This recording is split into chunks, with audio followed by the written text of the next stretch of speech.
Very much for joining us this morning. So the Senate is now in recess until the new year. There is nothing that is going to stop these premiums from rising. How do you explain to constituents in Oklahoma why this is happening to them? This is pure and simple an expiration and a problem that the Democrats created several years ago. Obamacare is unaffordable. What happened when Obamacare was put in place? Prices skyrocketed in the marketplace during COVID. Democrats put an additional subsidy on top of the Obamacare subsidies. They gave that an expiration date. That was the end of this year, saying this was a COVID era plus up on it. Obviously, the COVID pandemic is over. That plus up is going away, and it's exposing the real issues within Obamacare. That's the challenge that we're facing. Just in my state, we took a 6-year snapshot. The Obamacare marketplaces went up 198% during that time period. Normal insurance, commercial insurance for everybody else went up 29% during that time period. There are real structural problems in Obamacare that have just been hidden with one subsidy after another to try to hide the problems that are there. The problems are now coming out in the daylight, and Republicans have said we have got to get people more affordable health care and give them more options for them to be able to choose in and not just lock them into Obamacare. So your colleague, Senator Lisa Murkowski, a Republican of Alaska, warned that there may be political consequences to not fixing the problem right now in this moment. Let's watch what she said. When people feel that they have counted on or waited for their Congress to act on an issue that they feel is a huge priority, and they see no action, there's consequence to that. As the party in charge, we've got a responsibility to figure it out. And so I do think that there are ramifications if we fail to act on this. Why not act now to keep plans affordable while you figure out the solution that you were just outlining?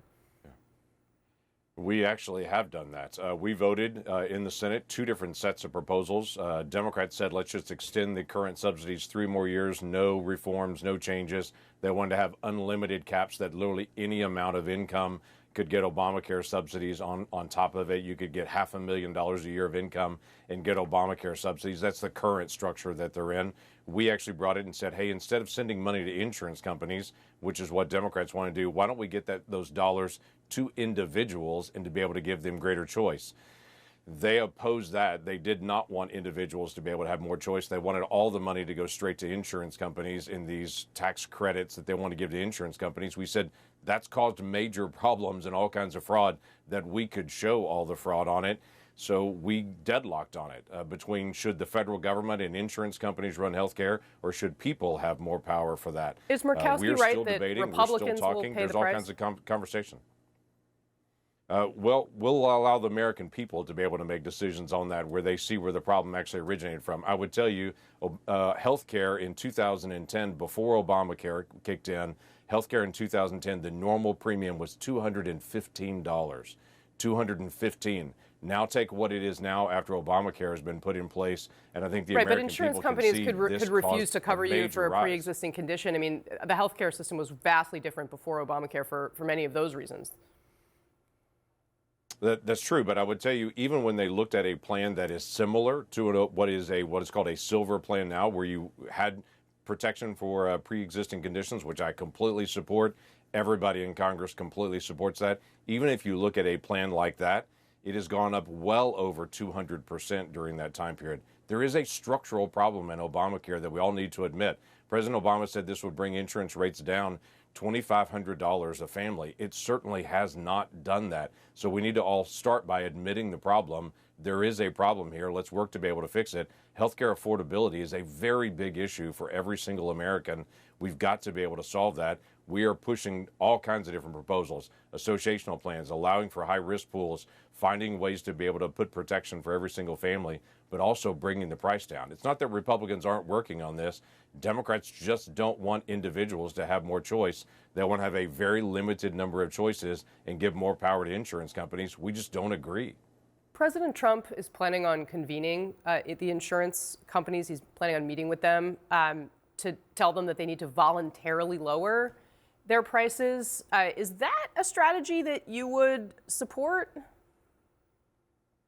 Well, President Trump has also met with pharmaceutical companies and said there is a problem with the price of medicine. You need to find a way to be able to bring prices down. They have now worked for the past 11 months.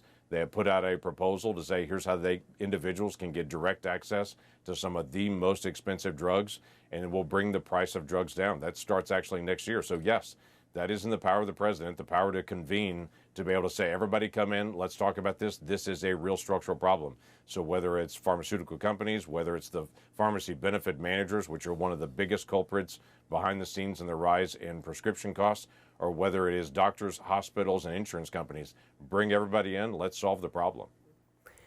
Sir, while I have you, I want to talk to you about what's going on in Venezuela. You, of course, are on relevant committees here. The U.S. has now seized a second vessel off the coast of Venezuela.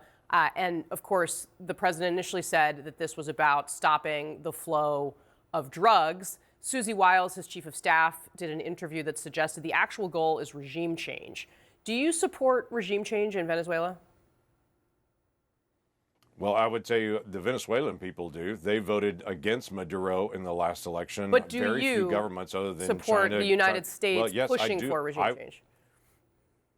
I would tell you the United States position for now 6 years, I believe, has been that he is not the recognized leader of Venezuela. We've supported the opposition leaders, the past two opposition leaders in Venezuela. And would you support it with President arms? Biden did that. With American arms and boots? Arms is a different issue. That's a very different issue on that, Kasie. If you break it, you buy it. We've seen that when we pushed out the leadership in Libya, and it's just a collapsed, failed state at this point. We want the people of Venezuela to be able to have the power to be able to choose their own leaders and for them to be able to control their own destiny on it. But I do know oil has been sanctioned. In fact, the ship that was last seized, and not the one that was done yesterday, the one before that, President Biden had even put sanctions on that. They were flying under a false flag. They were using fake GPS. They're a sanctioned entity on that. But President Biden didn't take any action on that. President Trump did take action on that. We've got to stop the flow of cocaine coming out of Venezuela and out of Colombia. We've got to be able to stop that because it's directly coming to the United States.